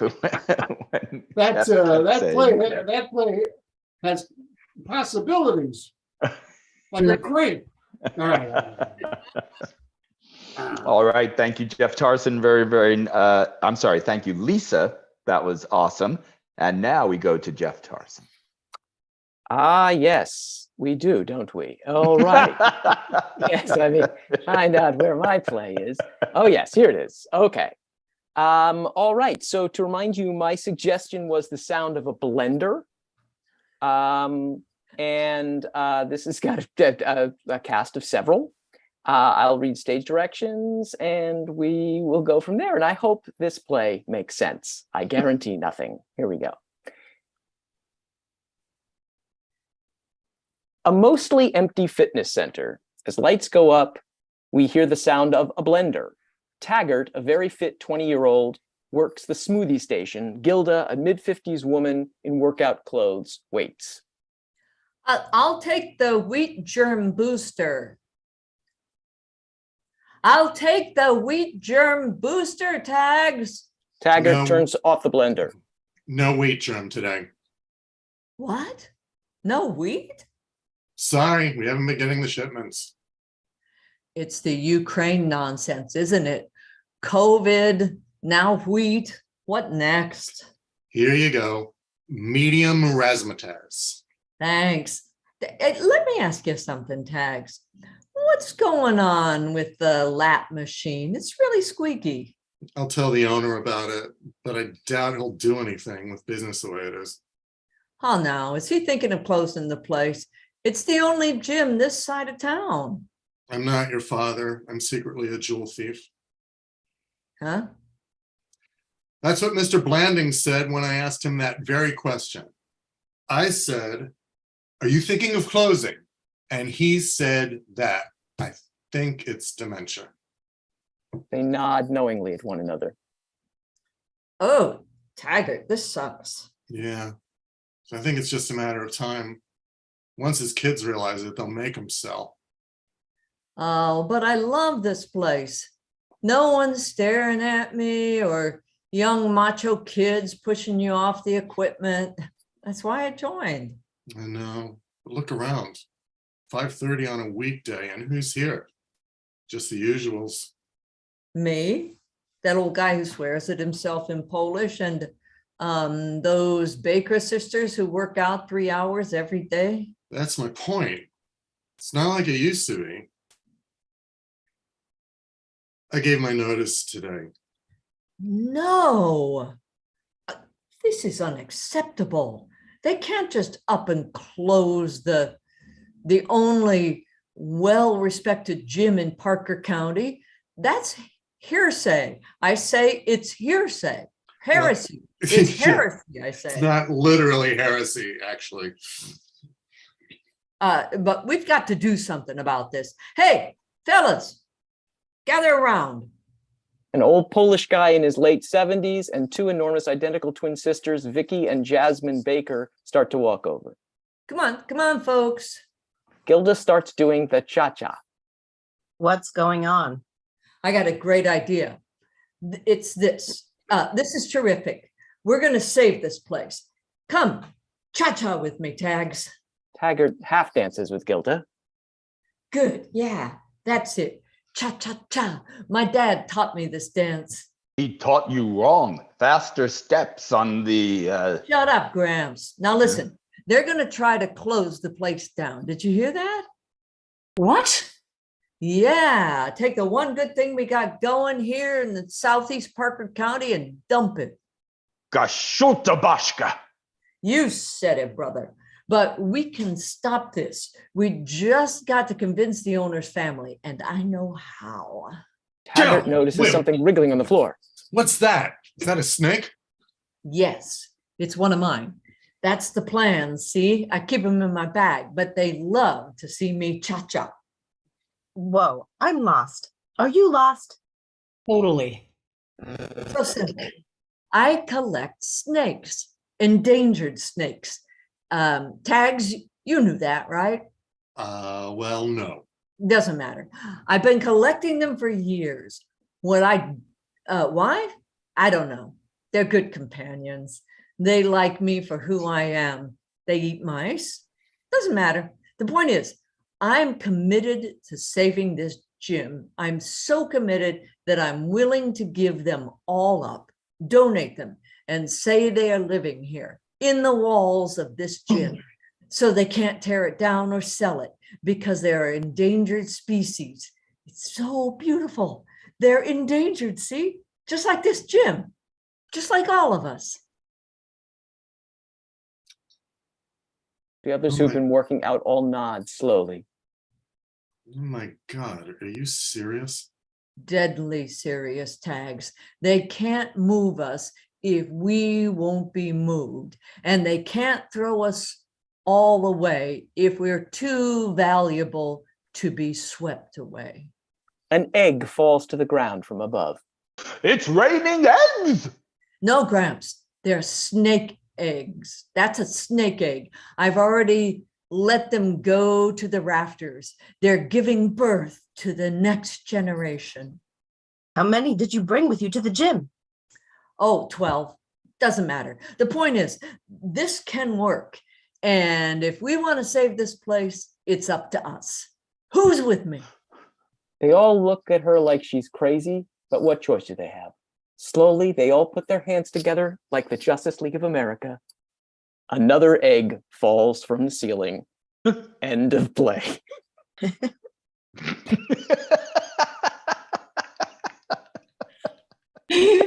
you go. Yes. It's not Snakes. snakes Why on did a it have plane, to be it's snakes in the gym. Go figure. I thought that was marvelous. All right, Laura Valpy. Boy. Okay. Let's see. Where's my play? All right. I asked for a Halloween costume that you've once worn, and the suggestion I got was Death and Taxes. So that is what we are going to call this play, Death and Taxes. Death played by Jeff Tarson, Taxes played by Bill Marsili, and then we'll have another character join later on. All right, here we go. A break room in the basement of a hospital. Fluorescent lighting, a crappy coffee vending machine. Death enters, wanders over, and gets a crappy cup of coffee and sits. He groans and starts to take off his shoes. Taxes enters. Oh, gross. Put your shoes back on, guy. You're stinking up the place, which is saying something in the land of formaldehyde. Ruff, ruff, ruff, ruff. What? My dogs are barking. You don't like it? Take a hike. He puts his feet up on a table. Gladly. I'll get my cup of joe and be on my merry way. What is this? No Keurig? How the hell do you work this thing? You got to put in 50 cents. Great. Fabulous. I love the perks of this place. Taxes rifles in his pockets of his pants and comes up with some coins. He puts them in the machine and presses some buttons. There's some whirring and clanking, but no coffee. Hey, what the hell? Sometimes it just takes your money. That ain't fair. Life ain't. Taxes starts shaking the machine. You got some change? I could really use a cup of joe. My shift don't end for, well, ever, I guess. Come on, can you spot me? I am not your father. I'm secretly a jewel thief. I got a feeling this machine don't take jewels, so thanks for nothing, bud. I take that which is precious, that which glows, shines bright, that which is perfect because of its imperfections. And I just take it away, like a jewel thief. I hear that. And then it's mine, these jewels of life, mine. But like a jewel thief, I can't just give them back, can I? No, only the lowest of the low, the most debased will deal with me and take them off my hands. But that's not right either. That's not right. Death reveals that there's a big sack next to him on the floor, a very heavy sack. And so I carry them with me. What the? You just carrying them around with you? I can't do it anymore. I can't send them on to that dark, painful place. It's not right. Let me see. Taxes goes to the bag. No, don't open. Death tries to stop him, but with his feet up on the table, he's not as fast. Taxes opens the bag. Screams emit. Death tackles Taxes in the bag to close it. There is a small scuffle. And as they rise up, Death's wife, Charlene, emerges doing the cha-cha. She's having a great time. Going to the bar, gonna get a drink. Yada da da da da. Gosh, I love this cruise. Cruise? She spins around, sees Taxes, and then Death. Oh, hi, honey. Honey? You want a drink? I was just going over to the... This is my wife, Charlene. Hey, where's the bar? Did I take a wrong turn? Hey, sweetie, maybe we've had enough tonight, huh? Maybe we should turn in. Taxes notices the bag wriggling on the floor. Hey, man, I don't know why your wife just came out of there or why she thinks she's still on a cruise, but I think she ain't the only one. Death wrestles with the bag to keep it closed. Mind your own business. Hey, honey, come here. Let's just get back to your room. Let's head back to your room. Oh, you're always such a spoiled sport. He's always such a spoiled sport. a party pooper, a negative Nancy. Please, dear, let's just get a good night's sleep. Come here. I'll take you to your room. Okay, go into our room. Maybe you'll get lucky. Yada da da da da. 'Cause you're super cute. As she approaches Death, he quickly brings the black bag over her head, enveloping her. The bag continues to wiggle. Death holds it tight. Yo, man, that ain't right. That ain't right. Your own wife? When were you on a cruise together? What would you have me do? Live out her life in this hell hotel? In this hellhole? in this shitstorm of day in, day out, same dreary same? It's all I could do. Take her life while she was happy, while she was feeling love and joy and hope. And I can't ever send her or these other souls, these other beautiful, precious jewels on. Let them experience that joy, that happiness forever. It's all I could do. Or maybe. Death spots a medical rack refrigerator thingy. He opens it and starts dropping fertility clinic eggs in their vials to the ground, breaking them. Slow fade. The end. Oh. All right. Death and taxes. Death and taxes. I like, it was good. Listen, we've got one more reading, and after the reading, we'll all of us are going to kind of hang around for a while, and we'll have a little chat. So if you'd like to hang around with us, and if you've got any questions, or if you want to read anything, whatever, we're going to be around for a little bit. But I think Bill, you're up for the next one, right? Yes. This is called The Scary Old Lighthouse. To remind everybody, my suggestion was Lighthouse. And there were a number of other suggestions that also came up in the chat that you might find as Easter eggs throughout this. Mike Durkin is going to be our lighthouse keeper, Old Tom. And oh, heck, we're missing a cast member. We have the three kids, Laura, Jeff, and I believe Ken. Yes, okay, there we are. All right, I'll read the stage directions, and since my background is screenwriting, it's there'll be a number of them. It's more of a short film script than a one-act play, but you'll see how it goes. So, all right, let us begin. Fade in. Exterior old lighthouse on a rocky coast. Night. A low full moon, crashing waves. A tall stone lighthouse stands vigil on a rocky coast, its foghorn sounding like a lonely call out to the sea. At the foot of the lighthouse, along the rocky crag, an old lighthouse keeper sits by a campfire, surrounded by a half-dozen children in Halloween costumes. The keeper takes a pull on his corncob pipe and casts his gaze at the children.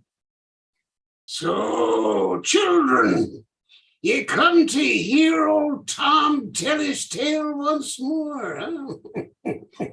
Very well, but I must warn you, 'tis an eerie tale indeed, one that'll rattle your topsails and set your tiller spinning for sure. The children stare at him over the fire, faces bright with suspense. But first, have ye brought your gifts? Old Tom will tell his tale, but there'll be a price. The children look at each other warily. Come. Do you want to hear the legend of the light or not? The kids cast glances, then one of them reaches into his bag. Yes. See, what are you brung there for old Tom this Halloween night? The first kid pulls his hand out of his bag and offers it to old Tom. Tom opens the child's hand. A thimble? What the green hell be this? The kid shrugs. All right. I suppose I can use it while I'm while I'm darning me socks. All right, that's you. Who's next? What other gift have you got for old Tom? What about the legend? I'm getting to that. Hold your water. Who else? What else? A second kid reaches into her bag, pulls something out for old Tom. Oh, what's that? No. A Statue of Liberty?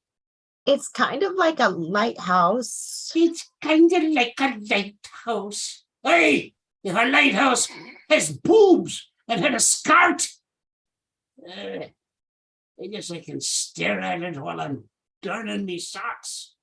Anything else? Huh? Any of you? Huh? One more. Hey, you. What do you bring old Tom? A third kid stares into his bag, looks back glumly. Nothing. Just this glass of vodka. Old Tom swipes the glass and cries. Ah! Kids!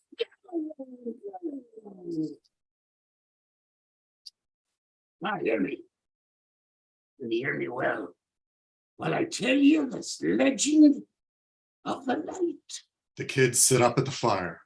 One night ago, 10 years ago, 10 years ago, this very Halloween night, was two light keepers lived in this light. One, a very old man, t'other, his lively son. Old Tom downs the vodka and continues.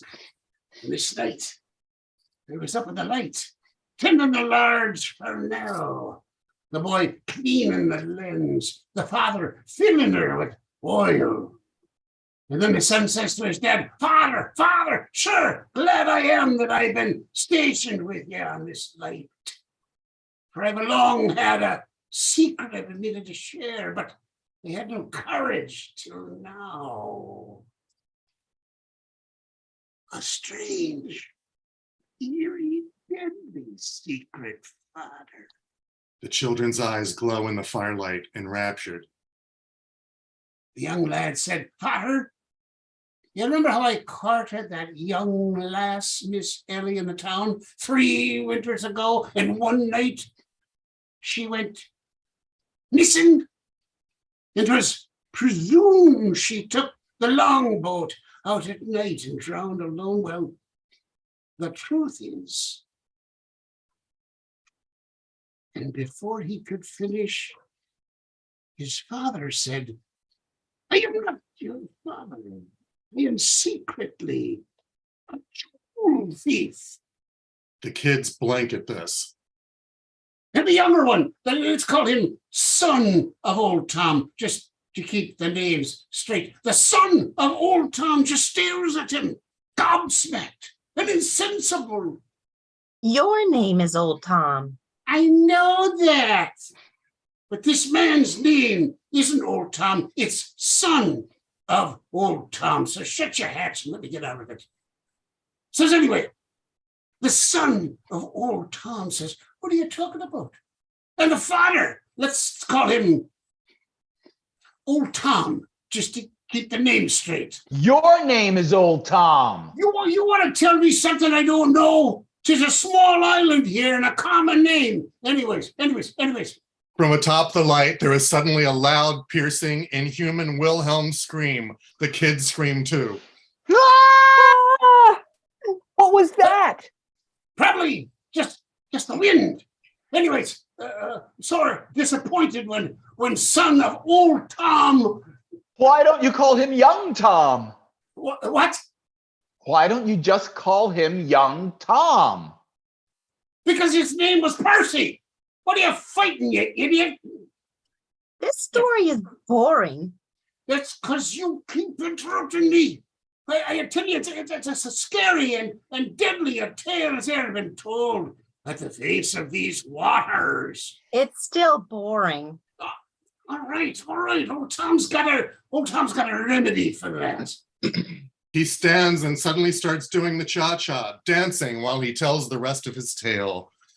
So, I was saying, to recap, as if it were, young Tom has a secret. So now he is young Tom? You You want to tell the story? Huh? You want to tell it? Was you there? No, I think you weren't there. I was. So then you are old Tom. No, I'm not old Tom. I was nowhere near Kay's jewelry wear that night. What night? Yeah. Up. All of you, just shut up. He stops dancing and something falls from his pocket, something long and wriggly on the sand. The first kid picks it up. What's this? A diamond necklace? You give me that. He swipes it away and pockets it again. Then he fixes them all with a stare. Now, you want to hear the legend of the light or no? You'll crap your pants for sure when I'm done telling it. Yes. Okay. But get on with it. Okay. So now, where was I? Young Tom / son of old Tom has a secret. About how we killed his fiancée. Did I say that? Did anybody say young Tom killed his fiancée? Ha! Pretty obvious that's where it was going. No, it's not. Ha! Mr. Smarty Pants, it is not where the story was going, because actually, it turns out the lad only thought he killed his fiancée when she went out into the boat after they had a fight over her cookie recipe. But in truth, it was old Tom himself what killed the girl right here on these very rocks after she found out that I was a jewel thief. Old Tom's voice echoes out across the rocks and the water and fades to silence. The children all gaze up at him, wide-eyed and in fear now, afraid to speak, afraid to move. Old Tom's gaze comes to rest on their firelit faces. Nobody moves. Suddenly, the tension is broken when an egg falls to the ground from above and cracks loudly. The children start in fright.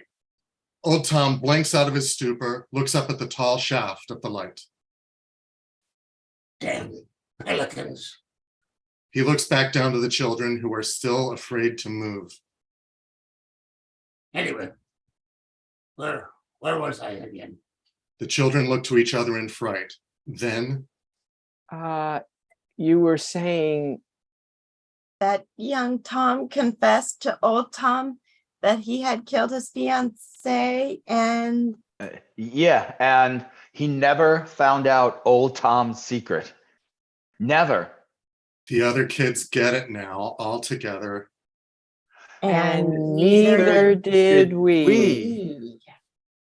Old Tom glares at them for a dread moment, then shrugs. Well, there you go. Then off with you now. Happy Halloween. The kids grab their bags and get to their feet as fast as they can, running off across the sand. Old Tom watches them go, and as he does, he sees the kids run past the moonlit silhouettes of two ghostly figures, a young woman and a lighthouse keeper. The foghorn sounds. The end.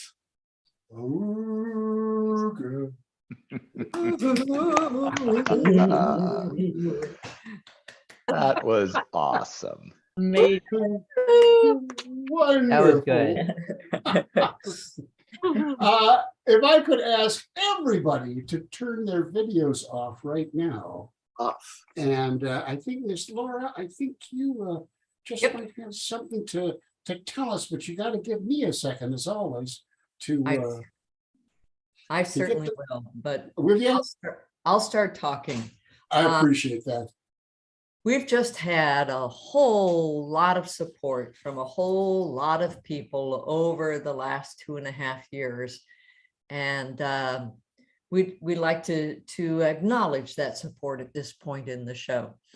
Of course, like everybody, we had to find a way to reach out to each other when we were all locked down together. And in theater, it was a real challenge to keep our work going. And so many of you have been with us from the get-go. And lots of new people jump in every time to make this little odd piece of hybrid theater work. As we creep back into the theaters of live entertainment, we at Freestyle Repertory Theater and Synergy Theater will continue the delightful and inclusive activity of Right Away. You have inspired us with your instant appreciation and acknowledgement and your ongoing support, your warmth, your encouragement, and generosity. And we want to sincerely thank all of those who have participated with us and this list of people who have actually contributed to keep Right Away happening and also to help us get back into live theater, to do our marketing and our rehearsing and everything we need to do to get back with a live audience. If you had a good time tonight, we always appreciate your contributions that you make to our endeavor. Our websites are in the chat if you would like to follow their electronic path to making a donation for tonight. We very much appreciate it. Thank you for being with us. Thanks to everybody. Thanks to everybody. Yeah, go ahead, Ken. Well, I just want to say that I hope everybody will come back and join us for next month's Right Away. It's taking place on November 21st, Mondays, as always. It'll be hosted by the awesome Michael Durkin and Laura Valpy. And our playwrights will be Laura Livingston, Kat Coppett, and we have 3 guest playwrights, Craig Pospisil, Clara Rodriguez, and Chris Marshall, and they're all amazing. This is going to be an amazing show. Please come back. You can register now at the link that we shared in the chat. So let's get all the playwrights back on so we can give them a round of applause. Is everybody on? There we go. Yeah. Good job, everybody. Good job, everybody. Good job. And thank you all so much for coming. If you're sticking around for the talk back and want to chat with the actors and the writers for a little bit, we welcome you to do so. If you have to take off, then we thank you very much for being here. Have a wonderful week, and we will hopefully see you next month. Where's the link that you're talking about in the chat so I can find it? Let's see. Mike, do you have it handy, or Valpy, do you have it handy? You can throw it back in there, the link to register for next month. We'll get it and we'll put it right back in there in just a moment. The thing is, so I did register, but I didn't get an email about it. You can register it, yeah. So, I mean, it didn't come to my email. So I had to go to my calendar. Luckily, I had the link on my calendar. All right. We will get that link and I will put it right into the chat for you in just I appreciate that. Yeah, you bet. It was fun. Thank you very, very much. Well, hello, here we are. So these talkbacks, we usually spend, I don't know, maybe 10, 15 minutes, just give anybody in the audience a chance to chat with any of the writers or anything about the process or anything else they do outside of Right Away or anything at all. So I'll just open it up. Does anybody have any type of question or anything you would like to ask our writers?